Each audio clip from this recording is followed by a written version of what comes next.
Saya masih bersama salah satu warga negara Indonesia yang ikut dievakuasi dari Iran. Ia juga pernah menjabat sebagai anggota DPR RI periode 2014-2019, Zulfan Lindan, serta pengamat ekonomi, Political Economy and Policy Studies, Antoni Budiawan. Kalau mengutip artikel opini disampaikan Pak Khatib Basri di artikel opini harian Kompas tanggal 11 Maret, waktu itu Pak Antoni, ia menyebut ada 3 pilihan untuk kondisi yang ada sekarang ini di negara kita imbas dari konflik AS Israel versus Iran ini. Antara menaikkan penerimaan, menambah utang, atau potong belanja. Untuk jangka pendek, di momen kita lagi Ramadan dan Lebaran yang harusnya daya beli meningkat, ekonomi bisa tumbuh, bahkan sejak awal tahun pemerintah optimistis kuartal 1 kita bisa 6% pertumbuhannya. Mana yang paling bisa memungkinkan? Skenario mana yang paling memungkinkan, Pak? Iya, jadi tulisan tadi kan secara ini konfirmasi bahwa kita akan melewati defisit 3%. Jadi bagaimana mengatasi mitigasi defisit 3% tadi? Ya cuma ada 3 cara. Naikkan pendapatan, kurangin pengeluaran, atau nambah utang. Defisitnya tetap 4%, kita nambah utang gitu. Nah, penerimaan negara menurut saya itu sulit sekali dilakukan dalam jangka pendek. Jangka panjang pun sebenarnya Prabowo ini sudah mencanangkan pendapatan pajak itu kan naik menjadi 15%, 16% ya. Tapi kalau kita lihat 2025 malah turun gitu. Rasio penerimaan pajak terhadap PDB gitu. Nah, itu pertama. Dan otomatis penerimaan pajak ini akan naik kalau ada kenaikan harga batu bara juga gitu. Jadi harga energi ini, minyak ini akan diikuti dengan harga-harga komoditas lain yang kita punya andalan ekspor kita, sawit, batu bara dan sebagainya. Tahun 2022 kita punya pendapatan fiskal kita itu naik 40%, itu 38% sampai naik hampir 600 triliun gitu. Jadi itu masih dimungkinkan karena kita punya ekspor itu jauh lebih besar dengan batu bara, dengan kalau persentase kenaikannya sama ya, itu satu. Di luar dari itu kita tidak bisa, menurut saya sangat sulit. Jadi kita harapkan ya itu kenaikan komoditas. Masalahnya adalah ini akan membebani rakyat miskin, inflasi akan semakin besar lagi gitu. Buat nolong mereka, apakah salah satunya dengan saran dari Said Abdullah, Ketua Banggar DPR, yang menyebut memaksimalkan kebijakan untuk bantuan sosial produktif? Nah, itu salah satunya. Jadi memajukan jadi sosial. Tetapi masalahnya kan itu memperbesar defisit lagi gitu.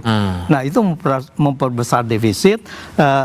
Dan yang kedua tadi mengenai pengurangan belanja. Dan itu make sense dan harus kombinasi ke situ. Dan yang ketiga adalah mengenai kenaikan utang. Kalau kenaikan utang itu berarti dia harus mengubah undang-undang. Mengubah undang-undang yang paling cepat adalah dia harus mengeluarkan Perpu seperti Perpu 2020 ya, sewaktu pandemi. Sekarang ini Perpu perang kan gitu. Perpu konflik Timur Tengah. Nah, di situ dia menaikkan 3% atau 4% atau berapapun. Salah satu sewaktu saya bicara di forum buruh, itu juga saya mengusulkan bagaimana mitigasi terhadap buruh ini kalau sampai terjadi PHK dan sebagainya. Saya bilang ini harus ada mitigasi jaring pengaman sosial untuk buruh, misalnya 1% khusus untuk itu dan tidak boleh digunakan yang lain. Dan saya rasa itu mungkin masih bisa diterima oleh lembaga pemeringkat internasional karena ini adalah di luar kondisi yang normal. Dan itu bisa dilaksanakan dalam waktu cepat menurut? Dan itu bisa dilaksanakan dalam waktu cepat sekali gitu. Ya. Pak Zulfan, karena kondisinya sekarang warga was-was, nggak tahu nih arahnya bakal gimana. Karena sekarang orang mikir, aduh, makan kita hari-hari aman nggak ya? Waduh, transportasi kita hari-hari aman nggak ya? Memastikan kondisi keamanan kita benar-benar stabil tuh, kita bisa berbuat apa ya, Pak?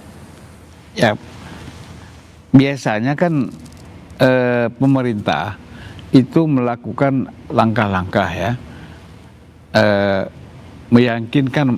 kalau meyakinkan rakyat kan sudah disampaikan oleh Pak Bahlil, misalnya BBM aman, Menteri Keuangan juga seperti itu, daya beli kita aman kan gitu. Itu oke. Tetapi bagaimana caranya bahwa aman itu di dalam realitanya itu betul-betul ada. jangan sampai bertentangan kan gitu. Misalnya BBM dibilang aman, sampai kapan? Tapi antrian panjang. Antrian panjang. Ini kan orang was-was. Kemudian kita bilang pangan aman, ya kan? Tapi orang beli beras susah, ayam susah, semua susah. Kan jadi panik lagi orang gitu loh. Nah jadi langkah-langkah ini yang harus diambil, jangan statement, tapi realitanya juga dihadirkan di tengah-tengah masyarakat. Kalau Dan yang saat ini? Iya, saat ini kan kita bilang masih statement nih, ya kan? Bagaimana caranya menghadirkan itu ada nyata di tengah-tengah masyarakat, ya kan? Tidak kesulitan mendapatkan barang, tidak kesulitan mendapatkan BBM, ya kan? Nah, itu yang kita harus kita harus hati-hati gitu. Nah, makanya langkah-langkah ini kan sebenarnya jangan menteri yang menjelaskan, Tapi presiden langsung. Supaya lebih yakin orang.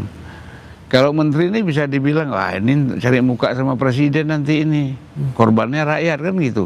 Presiden langsung take over. Situasi gini nggak bisa menteri, orang nggak confident.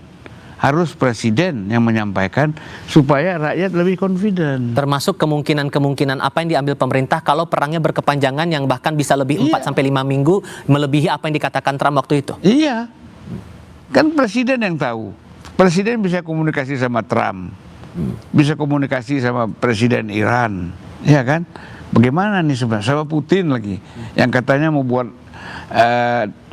resolusi PBB misalnya, dan itu kan upaya. Tapi walaupun keyakinan saya jauh dari memungkinkan ya, karena Iran itu sekarang pokoknya kita jangka panjang. Yang menyerah itu bukan kita, harus Amerika dan Israel yang menyerah. Nah, kalau sudah ego-egoan seperti ini, memberikan kepastian di tengah kondisi yang serba sulit ini bakal lebih menantang ya, Pak Antoni? Iya, iya. Jadi ya di situ bahwa tantangannya bahwa ekonomi ini akan pasti masuk kepada kalau strateginya saya sebutnya endurance, ya ketahanan berlangsung lama, itu ekonomi saya yakinkan bahwa potensinya besar kita masuk krisis gitu. Dunia masuk krisis. Jadi bukan hanya kita saja gitu. Tapi kalau dibandingkan dengan 98 seperti yang ditakutkan beberapa orang? Bisa terjadi kalau eskalasi ini ke bidang moneter. Artinya begitu ekonomi drop, ya fiskal defisitnya naik besar, lalu terjadi capital outflow. Nah, begitu terjadi capital outflow, maka rupiah akan tergelincir. Sekarang sudah Januari Februari aja sebelum perang sudah keluar 4,6 miliar cadangan devisa kita, sudah turun 4,6 miliar. Nah, kalau dia turun lagi sampai dan tidak ada masukan, tidak ada investasi, tidak ada itu bukan tidak mungkin bahwa tergelincir 10 miliar, saya perkirakan itu akan bisa menjadi 18.000 lebih. Tapi singkatnya, apapun yang terjadi, optimisme untuk ada perubahan itu masih ada, Pak Zulfan? Ya, Memperbaiki keadaan yang serba tidak pasti ini, singkat saja. saya selalu mengatakan bahwa di Indonesia ini sangat tinggi solidaritinya ya, baik dari pengusaha, dengan pemerintah dan rakyat. Jadi sehingga itu bisa dikonsolidasikan. Baik. Ya, kan kita bisa buat lagi Patriot Bond kan. Oke. Oke. Semoga tidak ada hal-hal drama baru lagi di tengah ketidakpastian ini. Pak Antoni, terima kasih. Pak Zulfan, terima kasih sudah bergabung bersama kami. Dan terima kasih juga untuk Anda sudah menyaksikan program Rosi. Saya Tifal Solesa, jumpa lagi pekan depan. Tetap di Kompas TV, independen, terpercaya.